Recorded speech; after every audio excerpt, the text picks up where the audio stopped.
When most people think of the Wild West, they imagine dusty streets, saloons, gunfights at high noon, and blazing summer suns. But that romantic image barely scratches the surface. What history often forgets or chooses to overlook is the sheer brutality of winter on the frontier. The Wild West wasn't just a sun-scorched land of cowboys and cattle. It was also home to some of the harshest, coldest, most unforgiving winters imaginable. This was a land that could kill with silence, that could freeze a man where he stood before he even realized what was happening. There were no cozy fireplaces with steaming mugs, no storybook hearths or roaring stoves. Winter on the frontier was a monster, and settlers had to fight it with everything they had or perish. Take the infamous winter of 1886 to 1887. That season became a turning point, a frozen catastrophe so severe it would be remembered for generations. Across the open plains and ranchlands, blizzards rolled in with a fury few were prepared for. Temperatures dropped so low that cattle froze where they stood, locked in place by the biting wind and driving snow. Entire herds vanished beneath drifts, and countless ranchers saw their fortunes crumble overnight. Some lost everything: land, livestock, and livelihoods, buried under layers of white death. It wasn't just a bad winter. It was an extinction-level event for the open-range cattle business. Ranchers, once confident in the wide-open grazing model of the West, quickly realized they could no longer leave their cattle to roam free. From then on, survival required careful planning, stockpiled feed and shelter, things most had never bothered with. For the homesteaders, things were just as grim. Cut off from towns and neighbors by towering walls of snow, they faced isolation so intense it gave rise to what became known as prairie madness. In the silence of the frozen plains, with nothing but the wind and their own thoughts for company, many lost their grip on reality. Survival demanded more than grit. It required ingenuity and desperation. Settlers burned buffalo dung for heat, scavenged anything edible, and wrapped themselves in layer after layer of worn-out clothing and rags, anything to keep the chill at bay. And the homes they lived in? Far from the warm, rustic cabins romanticized in books and movies. If a settler lived in a wooded region, they might have had a log cabin, simple, rugged, and built from thick timber that acted as natural insulation. But building one wasn't enough. Every single gap between the logs had to be sealed using clay, mud, moss, or whatever material was available. It wasn't just for comfort, it was survival. A single crack could invite in freezing drafts that would turn the inside of the cabin into a death trap. Roofs were built steep to prevent snow buildup, which could collapse the structure.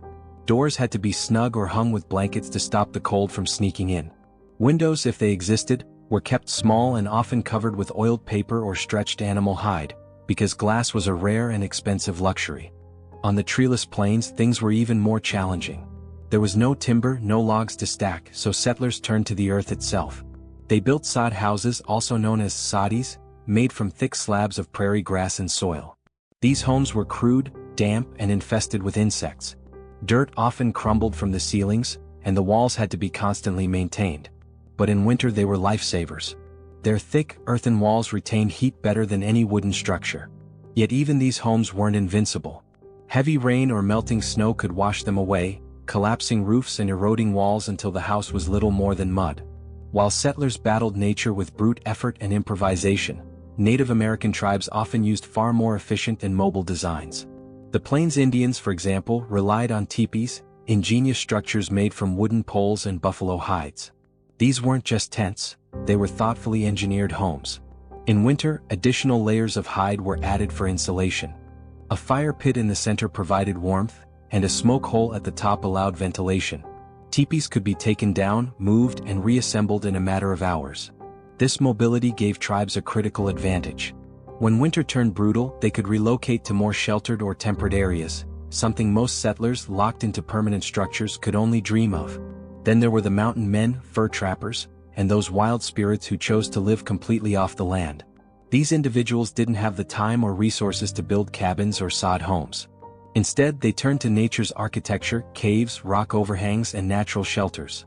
Fires were built at the entrances to block the wind and trap heat inside. Walls were reinforced with branches, animal skins, and whatever materials could be found.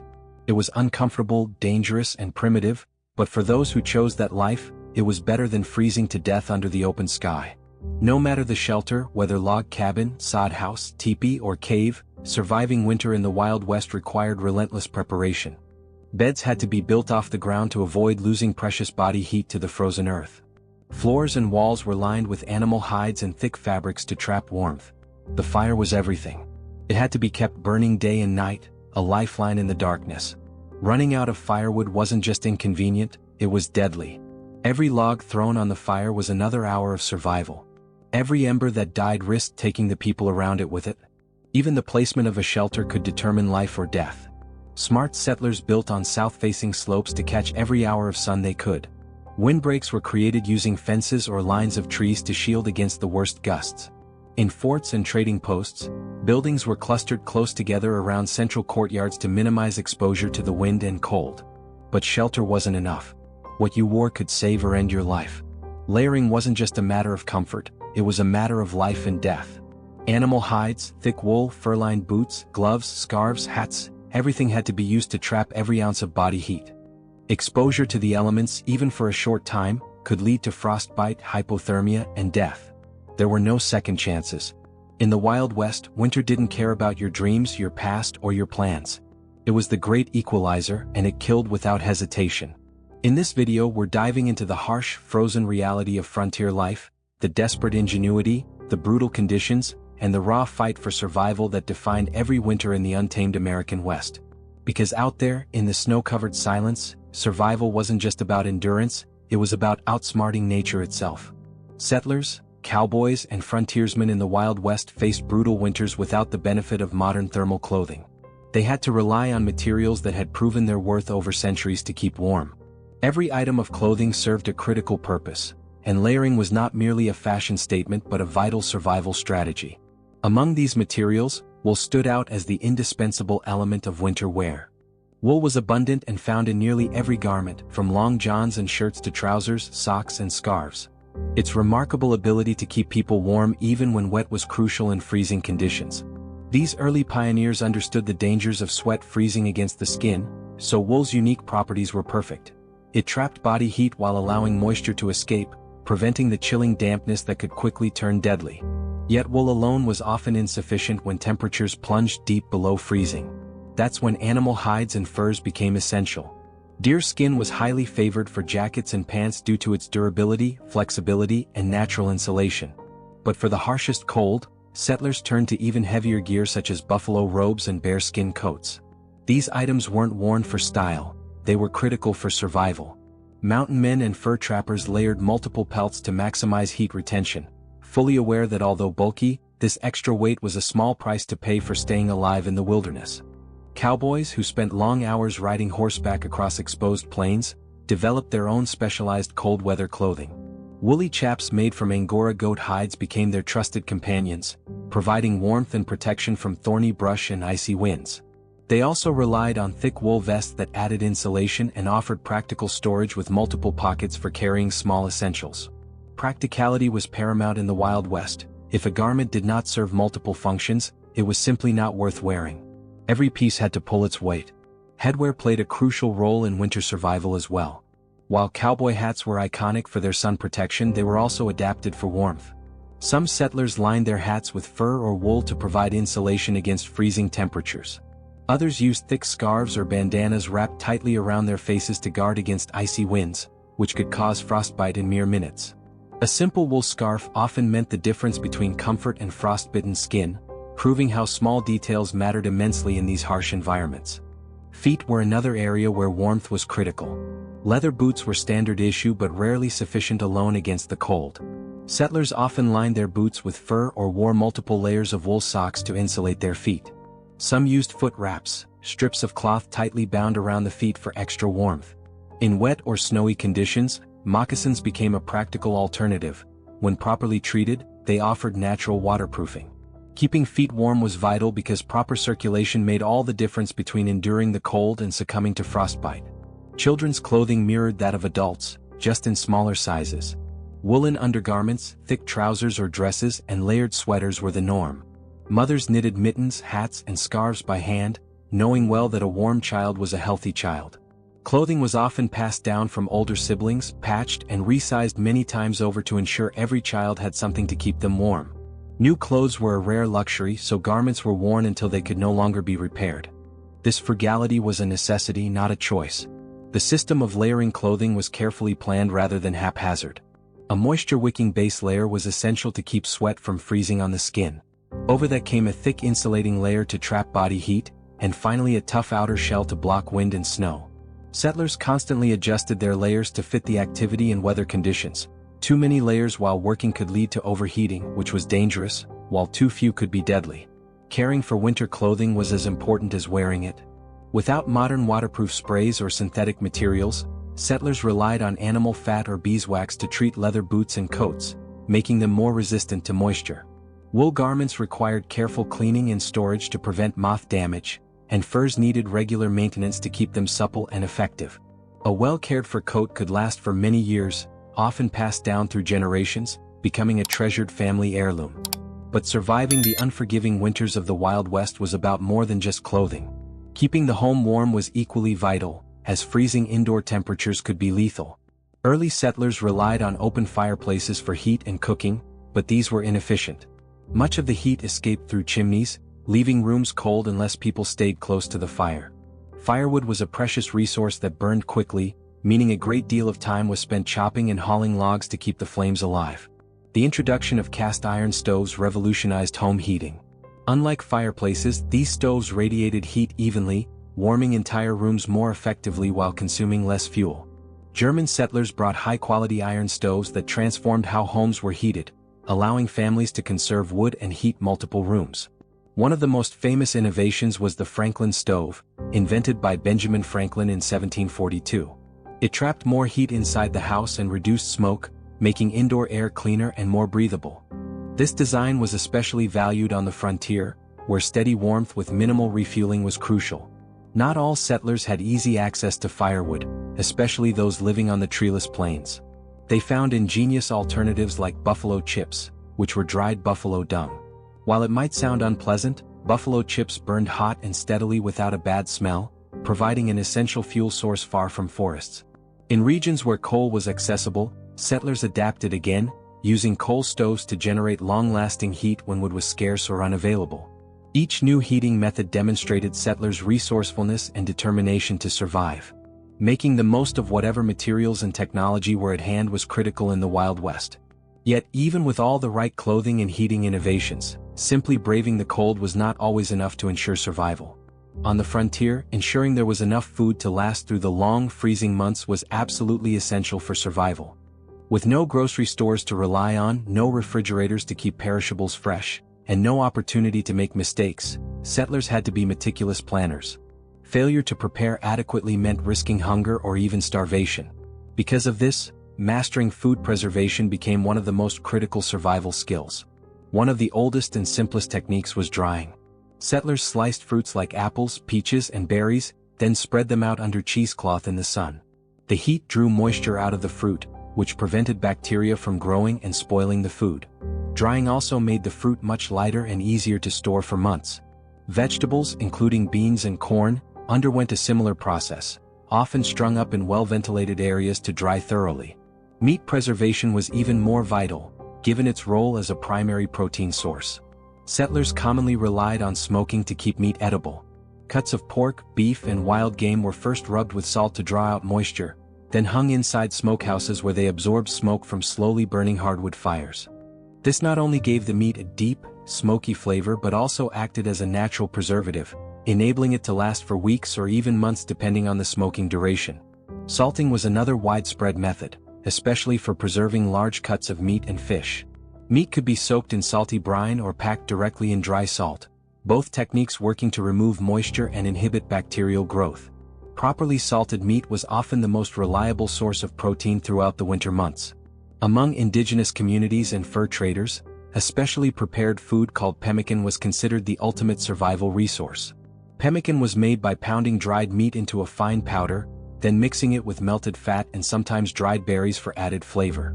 This created a dense, high-energy food that was both lightweight and long-lasting, making it ideal for long hunting trips and harsh winters when fresh food was scarce or unavailable. Its portability and nutritional value made it a lifeline for many living in these unforgiving conditions. Fermentation was another key technique in the preservation arsenal. Cabbage, for example, was transformed into sauerkraut through lactofermentation. This process extended the cabbage's shelf life while also increasing its nutritional content, especially by adding probiotics that aided digestion and health. Dairy products were similarly preserved by turning milk into cheese and yogurt, both of which could be stored for extended periods without refrigeration, providing settlers with a steady source of nutrients even during the coldest months. The mid-1800s brought a game-changing advancement with the introduction of canning. By sealing fruits, vegetables, and even meats in airtight glass jars and heating them to kill bacteria, settlers could now safely store a wider variety of foods.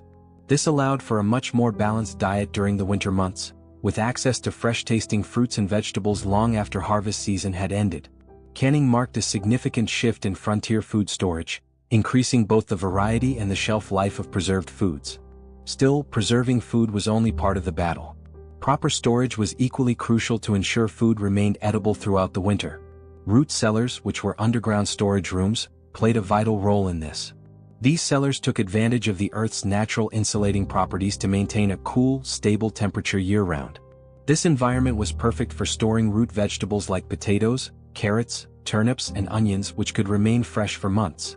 Salted meats and canned goods were often stored in these cellars as well, helping families to maintain a reliable food supply until spring arrived. Living on the frontier was an incredibly tough experience, and no one could afford to go it alone. Survival depended heavily on cooperation, shared resources, and mutual support.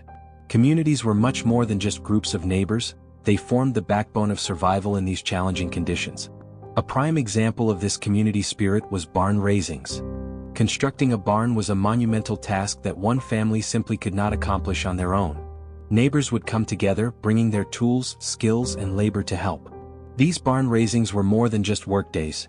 They were social events filled with food, laughter, and a strong sense of unity that reinforced community bonds.